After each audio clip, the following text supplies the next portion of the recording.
Welcome, welcome, welcome, YouTubers, to another edition of Don Sinclair Reggae Vibes Quick Fire Questions. Right? I'm your host for today, Shawnee T, and I just want to say big up yourself, Don Sinclair, and big up yourself, Unruly Cooley. Yeah? Now, who we have here today, people? We have the most beautiful and delightful Celine, yeah, from Britain's Got Reggae, right? Yeah, that's right. Good. How you doing, babes? I'm fine, thank you. How are you? Yeah, I'm good. I'm good. So we got this little quick fire interview, right? So I'm just going to run through some quick questions with you. Okay. Okay. So the first one I'm going to say is, when did you get into the music business? And because, actually, let me rewind that quickly. Tell us what you do for Britain's Got Reggae. What I do for Britain's Got Reggae, that's in the middle, isn't it? So what I do for Britain's Got Reggae, I do more or less the whole thing, apart from on the nights of the event. Okay. I do all the planning, all the sorting out. Okay. Everything, the promotions, the flyers. I do almost everything. You're the boss. Yeah. Definitely. I'm the founder. And I'm the one that's trying to move things forward. That's perfect. Yeah. So how long's that been going, then? It started in 2015. It was supposed to be a one-off event. Okay. I did help someone with an event at Hootenanny in 2014, and I thought, I'd love to get some reggae artists, a reggae event, because I've got reggae. I'm originally from Leicester, as you can hear my accent. Okay. So I wanted to get artists from Leicester, Nottingham, Derby, and present them in London, because it's very difficult to get them artists on stages if they're outside of London. So I came up, I got a date on the 29th of January 2015, and I came up with the names Britain's Got Reggae just for the one showcase.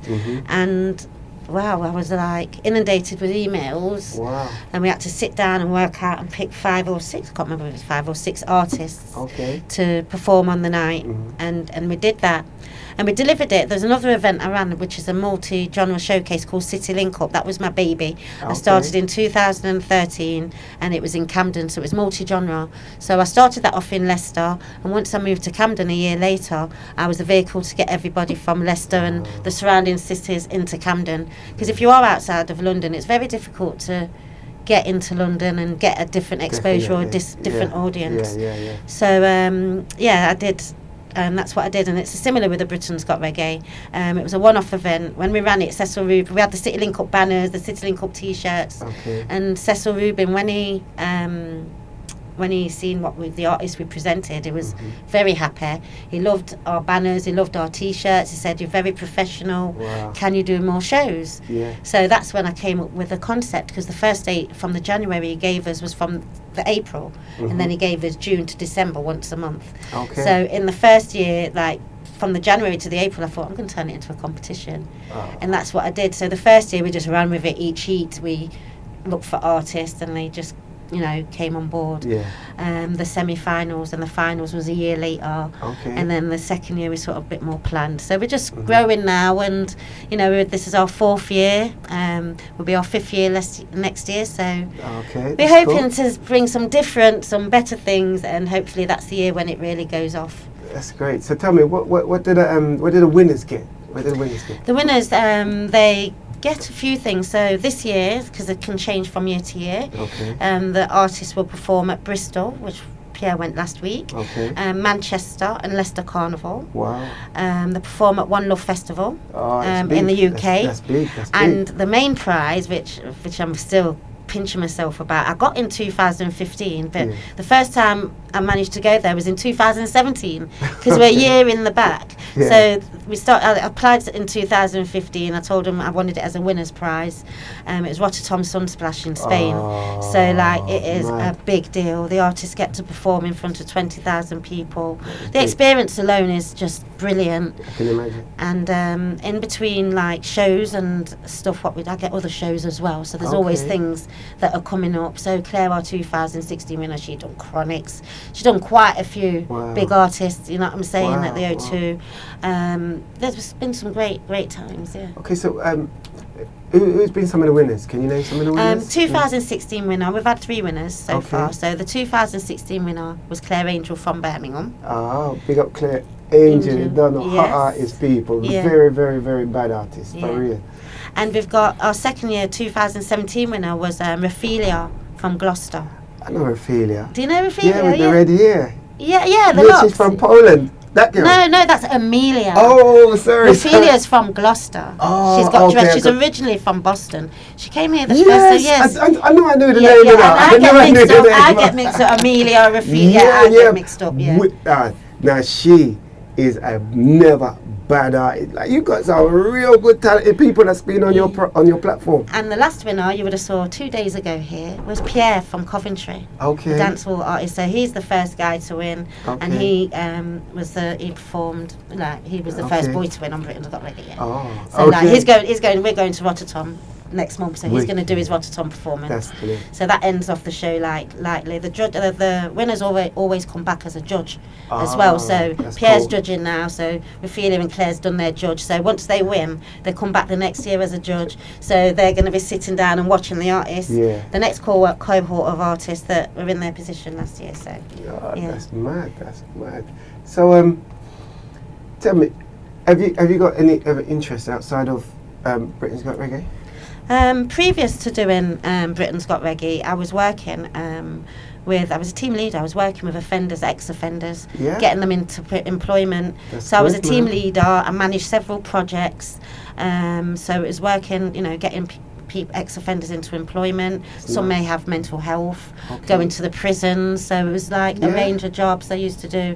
And then I had a car accident in 2009. What led me into the music. So I've always loved music. But like to work in music, I didn't think. But me having that car accident, it took a year later. I left work because I just wasn't well. I didn't know what was wrong, and it took them like 4 years to diagnose me with post-traumatic stress disorder. So that time was the worst time I went through, but it led me to the music.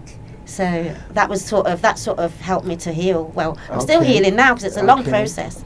There's a lot going on. There's waiting list on, to get that stuff. But so you kind of crashed into the music business. Yes, literally. It was on the M1 as well, Leicester to London. Okay, so that's really, you know what, it's a blessing because you never know that type of journey at the time. You're saying to yourself, oh, you know what I mean, you've been in that situation, you're in this accident, and but out of the darkness has come something that's like a bright, shining light that's actually helped so many to expose so many talented people in the UK. That's mad. Yeah, it's like it was really, so I understand mental health and stuff people go through, because at the time I didn't understand it. I didn't want, and I isolated myself because I didn't want to, I felt like I was behaving differently. I didn't know what was going on. I didn't understand why I was feeling or the way I was. So it took them 4 years to diagnose me, and once they did diagnose, but I don't know if it was that. I think after a while you just get over it and you just start again. I've had a very stressful life, so I know about that one as well. So you just get on. So that's when I would just find myself surrounded by artists in Leicester, musicians. I thought I can't go nowhere to hear these perform. That's when I come up with the City Link-Up. So I was the vehicle to London. That's exactly the same what I want to do with Britain's Got Reggae, not just Leicester. So we do auditions in Manchester, Bristol, Birmingham, and London, of course. So we can reach out to the artists, basically. Okay, so how can they get in touch with you? Anybody watching this that believes they've got some talent and they want to link up with the delightful Celine and get some mad exposure, how are they going to link up with you, babe? You can follow us on any of the social media platforms, so Instagram, Twitter, that's @BG Reggae, Facebook as well, or you can just Google Britain's Got Reggae, or you can email britain'sgotreggae@gmail.com. We're looking for the next cohort. The next competition will be next year, 2020. It's going to be a big one, believe me. I've got a meeting on Tuesday. I'm very excited. So it's going to be a big one, So if you want to get in touch, you need to send in 3 songs, a bio, and links to social media to britain'sgotreggae@gmail.com. Oh, that's mad. So let me switch. Let me switch this now a little bit. Outside of some of the great reggae artists that you're discovering at the moment, can you name your 3 top reggae artists? I know that's out of the cohort of no, not out of your mine. In general, out of all the artists in the world. That's hard. I know it's hard. That's why I told you ask you the question. Well, Bob's got to be in there. Who? Bob Marley. Oh. And right now she's very new. Yeah. I'm going to give her props, coffee, because she's very young and she's conscious. Yes. And I think a lot of the young artists are losing or talking derogatory or sexualizing the music. She's just brought it right back. You know what I mean? To show the other artists, you don't need to have that kind of language. So, you just need to make good music, write good music, and lyrics, because I think it's really important for the lyrics in songs to be. That's why we don't allow no profanity in our competition. We don't allow it. Let me interject there a little, because this is what I find, that with the slackness content, it's always pushed to the forefront, but the conscious vibes has always been there. It's just never promoted. And that's with the UK. That's exactly how I see Britain's Got Reggae. They locking the reggae off from the mainstream radio stations, but they will push the slackness. Definitely. You know what I'm saying? I just think it's a way to corrupt. They're scared of the conscious. They don't like the consciousness because they know the power behind it. All right, they don't want people to stay woke. Once people get exactly. woke, and that's what our reggae music is waking up all. Helping people to rise. Yeah. So that's two of your artists. Give me our next artist. Oh, there's too many old ones, and there's too many artists to pick three. I know there is. Queen Ifrica, that's what I'm going to say. I have to have a woman. And I like Queen Ifrica. Well, I love Queen Ifrica because she's always giving a positive message. She's always preaching to the crowd. I saw her a couple of days ago in Amsterdam, and she's the same way. She always gives a message. It was about us having to look after men. This message was this time we have to look after the men. And sometimes they might need the head rubbing. We must give them a rub because they need, they feel, they're not feeling loved. So that was her message. Sticking their head wrong. So she always gives a positive and uplifting message. So I think that's really important as well. And she's I like her because she's strong. She says she a bad girl. So I like that. I like her confidence. I like, she's very welcoming. Like she came over to a group of us ladies, you know what I'm saying? So she's not one of them artists that stand back and think they're too nice, because some artists are like that. They won't even take a picture with you, So she was very very nice, Definitely. I've seen her perform before. I saw her at Rebel Salute one year, a few years back. Strong performance. And I've actually bumped into her in Stingray Studio as well. And beautiful lady. Absolutely. So I just want to say myself, big up yourself, Queen Ifrica, because you're one of my favourites. So there's three big artists that you absolutely named. That's definitely bad. Going back, let's touch back in a little bit of time now. Did you buy music growing up? I didn't really buy music as such. I just remember my tape cassettes and ripping it off the radio with a record button.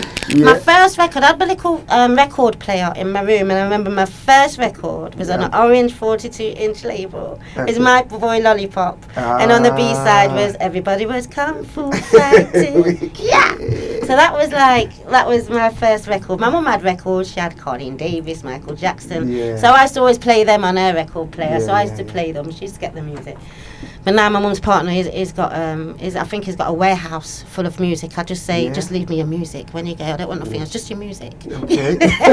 Leave me the music, the catalogues he's got, Can you imagine?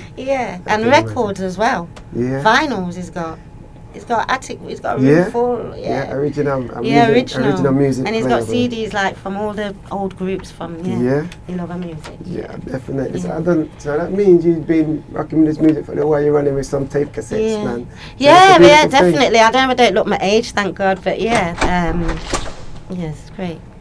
So that's all good. So what I'm going to say is now, thank you very much for your time. Thank you for having me. It's been perfect talking to you. Absolutely. So people, there you have it. We have the beautiful Celine from Britain's Got Reggae. And don't forget, one more time, run past how you can get in contact with you can get in touch with us on any social media, and you can ask any questions there. So it's at BG Reggae. So that's Instagram, Twitter, and I think Facebook if you put that in. Or it's Britain's Got Reggae. If you just Google that, we're on LinkedIn, we're on Pinterest, we're on everything.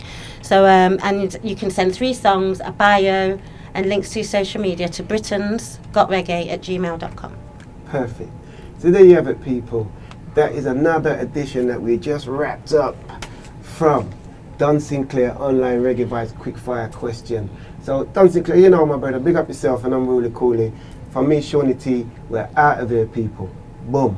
Boom, boom, boom, boom. Boom, boom, boom. Britain's Got Reggae.